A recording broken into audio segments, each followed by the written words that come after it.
আমি যে একটা জার্নির মধ্যে ছিলাম, যে সংগ্রামের মধ্যে ছিলাম, আজকে সেই 5 আগস্ট পরবর্তী সময়ে আজকে 1 বছর পর আমি একই সংগ্রামের মধ্যেই আছি। এটাই প্রমাণ করে যে বাংলাদেশকে এখনো অনেক অনেক দূর হাঁটতে হবে। এই জুলাই অভ্যুত্থানের মধ্য দিয়ে যে আকাঙ্ক্ষিত পরিবর্তন আমরা আশা করেছিলাম, সেই আকাঙ্ক্ষিত পরিবর্তন এখনো পর্যন্ত আমরা পাইনি। এই পরিবর্তনের দিকে এই ক্যাম্পাসকে, এই দেশকে আমাদের নিয়ে যেতে হবে এবং সেটা সূচনা হতে হবে এই ঢাকা বিশ্ববিদ্যালয়ের ডাকসু নির্বাচন থেকে। আমি যেহেতু আমাদের ঢাকা বিশ্ববিদ্যালয়ের ক্যান্ডিডেন্সির কথা ভাবছিলাম অনেক দিন ধরেই, বেশ 2 মাস ধরে আমরা চেষ্টা করে যাচ্ছিলাম যে এখানে একটি স্বতন্ত্র প্যানেল দাঁড় হইতে, এবং আমরা এই স্বতন্ত্র প্যানেল দাঁড় করানোর জন্য সবসময় চেষ্টা করেছি ক্যাম্পাসের সাধারণ স্টুডেন্টদের মধ্যে থাকে, যারা পড়াশোনার সাথে যুক্ত, যারা ক্যাম্পাসের পেরিফেরিগুলোর সাথে যুক্ত, শুধুমাত্র রাজনৈতিক না বরং সামাজিক পরিসরগুলোর সাথে যারা যুক্ত, সেই শিক্ষার্থীদেরকে যাতে আমরা বাছাই করে নিয়ে আসতে পারি।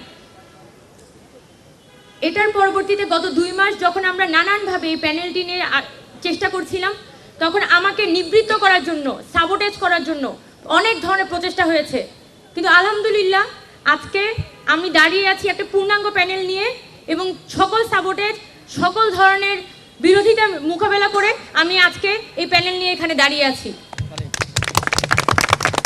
এবং আমি বলতে চাই যে অনেকে আমাকে বলেছে যে মেয়ে মানুষকে ঢাকা বিশ্ববিদ্যালয়ের ছেলেমেয়েরা ভোট দিবে না, তো আমি যাতে ভিপি ছাড়া অন্য কোনো পোস্ট কনসিডার করি, এবং নানানভাবে সেটা আমি নাম বলতে চাই না, নানান ধরনের মানুষকে দিয়ে, ফোন দিয়ে আমাকে নিবৃত্ত করার চেষ্টা করা হয়। আমি বলতে চাই যে 5 আগস্টের আগে যে জুলাই অভ্যুত্থান হয়েছে, সেই জুলাই অভ্যুত্থান কাদেরকে দেখে হয়েছে? যেদিন 15 জুলাই এখানে সাধারণ যে মেয়েরা, তারা যখন ছাত্রলীগের হাতে মার খাচ্ছিল, তখন তো সেই মেয়েদেরকে দেখে বাংলাদেশের মানুষ নেমে আসে। যখন আমি দেখেছি, যখন জুলাই মাসে ইন্টারনেট শাটডাউনের পরে অনেক সাধারণ মানুষ তারা নামার সাহস করছিল না, শিক্ষার্থীরা নামার সাহস করছিল না, তখন এই মেয়েরা, তখন কিন্তু তাদের অনেক ভিডিও, অনেক ফুটেজ, তাদের অনেক সাহসের যে ছবি, সেই ছবিগুলাই কিন্তু একটা প্রতীক হয়ে দাঁড়ায়। তো সেই মেয়েরাই তো আজকে এই পরিবর্তনটা এনেছে। তাহলে 5 আগস্টের পরে যখনই নারীদেরকে নেতৃত্ব হওয়ার কথা বলা হয়, ততবারই বলা হয় যে না, নারীরা যোগ্য না। কথাটা ভুল। নারীরা অবশ্যই যোগ্য, কিন্তু এই নারীরা যাতে সামনে আসতে না পারে, তার জন্য প্রতি পদে পদে নানা ধরনের বাধা তৈরি করে রাখা হয়। আমি আজকে এটা বলতে চাই যে এই ঢাকা বিশ্ববিদ্যালয়ের শিক্ষার্থীরা সিদ্ধান্ত নিবে যে আগামী দিনের তাদের নারীদেরকে তারা আসলে কোথায় দেখতে চায়।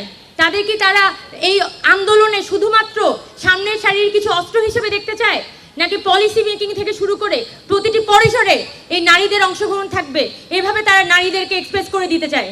এটা এই ঢাকা বিশ্ববিদ্যালয়ের শিক্ষার্থীদের সিদ্ধান্ত।